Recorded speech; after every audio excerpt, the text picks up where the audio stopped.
Car माऊली, चला ज्ञानेश्वरीच्या सहवासात. ज्ञानेश्वरी अध्याय 13 मधील ओवी 102 ते ओवी 116च्या सहवासात आपण जाऊया. भगवंतांनी दशेंद्रियांबद्दल आपल्याला सांगितलं. 5 कर्मेंद्रिय, 5 ज्ञानेंद्रिय याची माहिती दिली. आता पुढे ही माहिती सांगताना, त्याचा विस्तार करताना ते म्हणतात, पै प्राणाची अंतौरी, क्रिया शक्ती जे शरीरी, तियेची रिगी निगी द्वारी पाचेही. अर्थात भगवंत म्हणतायत की प्राणाची अंतौरी म्हणजे जणू काही प्राणाची अर्धांगी. ती कोण? तर क्रियाशक्ती. प्राणामुळे शरीराकडनं क्रिया घडतात. क्रिया घडण्याची शक्ती या देहाला प्राप्त होते. ती ही प्राणशक्ती. ती ही प्राणशक्ती शरीराचे ठिकाणी आहे. क्रियाशक्ती जे शरीरी. आणि ती प्रगट कशी होते? तियेची रिगी निगी द्वारी पाचेही. 5 कर्मेंद्रियांच्या द्वारा ही क्रियाशक्ती म्हणजे कर्म करण्याची शक्ती प्रगट होते. एवं 10 ही करणे सांगितली देवो म्हणे, परिस आता पुढेपणे मनते ऐसे. भगवंत म्हणतात, अर्जुना, याप्रमाणे तुला 10 ही म्हणजे 10 इंद्रियांबद्दल 5 कर्मेंद्रिय, 5 ज्ञानेंद्रिय ह्यांच्याबद्दल आता सांगितलंय. आता तू पुढे कशाबद्दल ऐक? तर मनाबद्दल ऐक. माऊली हो, आता मनाबद्दल भगवंत आपल्याला सांगतायत. काय आहे बरं हे मन? बघू, भगवंतांकडनंच समजून घेऊ. ते म्हणतात, जे इंद्रिया आणि बुद्धी माझारिलिये संधी, रजो गुणाच्या खांदी तरळत असे. अहो, हे मन कुठे? तर एका संधीमध्ये म्हणजे 2 गोष्टींमध्ये सामावलेलं आहे. माझारिलिये संधी. ह्या 2 गोष्टी कुठल्या? तर आपली इंद्रिय आणि आपली बुद्धी यांच्या संधीमध्ये हे मन राहतं. मनाचा स्वभाव कसा आहे? तरळत असे. मनाचा स्वभाव हा चंचल आहे आणि चंचल गुण हा रजोगुणाचा आहे. म्हणून ज्ञानोबा इथे म्हणतात, रजो गुणाच्या खांदी तरळत असे. जणू काही रजो गुणाच्या अंगा खांद्यावर हे मन खेळत असतं. कसं? निळिमा अंबरी का मृग तृष्णा लहरी, तैसे वायांची फरारी वावो जाहले. अहो, आकाशाला जसा निळा रंग भासतो किंवा एखाद्या मृगाला तहान लागल्यामुळे जल पिण्याची लहरीवर लहर येते. ती भासमान असते, पण त्याला लहर मात्र येते. त्याचप्रमाणे ज्ञानोबा म्हणतात, ह्या वायूचं जे स्फुरण आहे, त्या स्फुरणालाच मन हे नाव दिलेलं आहे. तैसे वायांची फरारी वावो जाहले. पुढं काय झालं? ह्या मनाला हा देह मिळालाय. तो कसा? आणि शुक्र शोणिताचा सांधा, मिळता पांचांचा बांधा, वायुतत्व दशधा एकची जाहले. अहो, ज्याप्रमाणे जन्माला येताना पुरुषाकडनं रेत आणि स्त्री तत्वाकडनं शोणित, शुक्र शोणित, सांधा हे एकत्र येऊन मिळतात आणि मग पंच महाभूतांचा बांधा म्हणजेच हा देह हा उत्पन्न होतो. ह्या देहामध्ये हे वायुतत्व 10 प्रकारे विभागलं जातं. वायुतत्व एकच, पण 10 प्रकारे कार्य करतं. वायुतत्व दशदहा एकची जाहले. मग तिही 10 भागी देह धर्माच्या खैवंगी, अधिष्ठिले अंगी आपुलाल्या. पण मग पुढे काय? तर ह्या 10 प्रकारच्या वायूंनी आपापलं कार्यस्थान निवडून घेतलं आणि ह्या देहाच्या ठिकाणी त्यांनी आश्रय घेतला. तेथ चांचल्य निखळ, एकले ठेले निढाळ, म्हणोनी रजाचे बळ, धरिले तेणे. अहो, मनाच्या ठिकाणी मुळातच एक चंचलता आहे आणि या चंचलतेमुळे हे मन एकटंच राहिलं.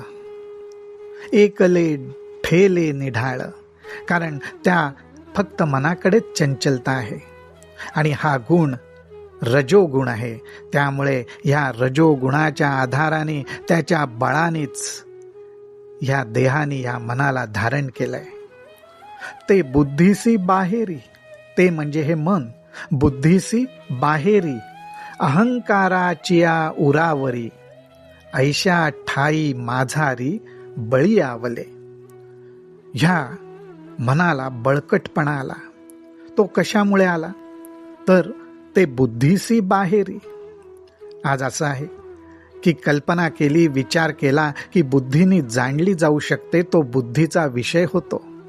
पण हे कल्पना करणारं मन आहे. त्या केलेल्या कल्पनेचा ज्यावेळी अहंकाराकडून बळकटपणे त्या कल्पनेवरती, त्या विचारावरती शिक्कामोर्तब केलं जातं, मग त्याच वेळी त्या मनातल्या कल्पनेला खरेपणा येतो आणि अशा प्रकारे बुद्धी आणि अहंकाराच्या मध्ये मनाची शक्ती बळकट होते. ते बुद्धीसी बाहेरी, बुद्धीच्या बाहेर आहे, कल्पनेमध्ये आहे. अहंकाराची या उरावरी, अहंकार त्या कल्पनेवर शिक्कामोर्तब करतो. ऐशा ठाई माझारी, बळी आवले. एरवी भगवंत म्हणतात, वाया मन हे नाव, एरवी कल्पनाची सावेव, जयाचेनी संगे, जीव दशा वस्तू. भगवंत म्हणतात, खरोखरच मन हे त्याला व्यर्थच नाव प्राप्त झालंय. एरवी बघायला गेलं तर सगळा कल्पनेचाच खेळ आहे आणि या कल्पनेच्या खेळामुळेच, अर्थात या मनामुळेच जी वस्तू म्हणजे मूळ आत्मवस्तू, त्या आत्मवस्तूला जीवदशा प्राप्त झाली.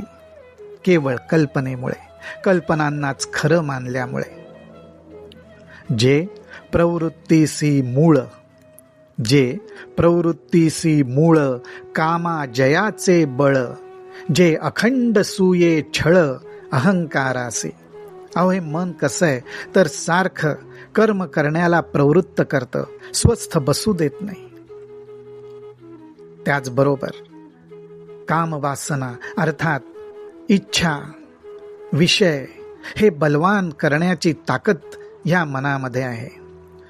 जे अखंड सुये छळ, अहंकारासी. आणि अशा प्रकारे कर्म आणि इच्छा, कर्म आणि काम ह्याच्याद्वारे हे मन या अहंकाराला सारखं छळत असतं. जे इच्छे ते वाढवी, आशे ते चढवी, जे पाठी पुरवी, भयासी गा. अहो, हे मन काय करत नाही, इच्छांना वाढवतं, आशा निर्माण करतं, त्यांच्यातही वाढ करतं आणि शेवटी आपल्यामधल्या भयाला, भीतीलाही वाढवतं, खत पाणी घालतं. ह्या मनामुळे द्वैत जेथे उठी, अविद्या जेणे लाठी, जे इंद्रियांते लोटी, विषयान माझी. अहो, या मनामुळेच तर दुजा भाव निर्माण होतो, जे मुळातच एक आहे, आत्मस्वरूप आहे, आत्मारामाच्याच ठिकाणी आहे. ते अनेक प्रकारे भासायला लागतं. आणि एवढंच नाही तर अविद्या जेणे लाठी म्हणजेच काय तर ह्या आत्मज्ञानाबद्दलच आपल्या ठिकाणी काय होतं तर अविद्या निर्माण होते, म्हणजेच आत्मज्ञानाचा आपल्याला विसर पडतो आणि फक्त इंद्रियांना, विषयांच्याच ठिकाणी हे मन बांधून टाकतं. जे इंद्रियांते लोटी, विषयान माझी. संकल्पे सृष्टी घडी, सवेची विकल्पुनी मोडी, मनोरथांची या उतरंडी, उतरी रची. अहो, हे मनाचं कार्य काय सांगावं. नुसतेच संकल्प करून सृष्टीच्या सृष्टी उत्पन्न करतो कल्पनेतून आणि त्याच कल्पनारूपी सृष्टींना मोडूनही टाकतो, नाहीसही करतो. असं सतत मनोरथांच्या म्हणजे मनातल्या विचारांच्या उतरंडी तो सारख्या रचत असतो आणि मोडतही असतो. असं हे मनाचं सतत कार्य चालू असतं. हे मन कसं, जे भुलीचे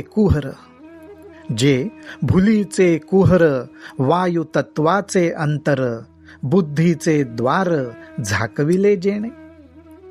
अहो, हे मन म्हणजे साक्षात भुलैया आहे. भ्रमाचं कुहर म्हणजे कोठार आहे. पण हे मन कसं आहे, वायुतत्वाचे अंतर, वायुतत्वाचं जे अंतरंग आहे ते अंतरंग म्हणजे मन आहे. तिथे स्फुरण रूपाने जे उमटतं ते मन आहे. आणि या मनाने काय केलंय तर बुद्धीचे द्वार झाकविले जेणे. ज्या बुद्धीच्या साह्याने आत्मज्ञानाचा अभ्यास करायचा, विचार करायचा, चिंतन करायचं, ते बुद्धीचं द्वार या मनाने झाकून टाकलंय. ते गा किरीटी मन या बोला नाही आन.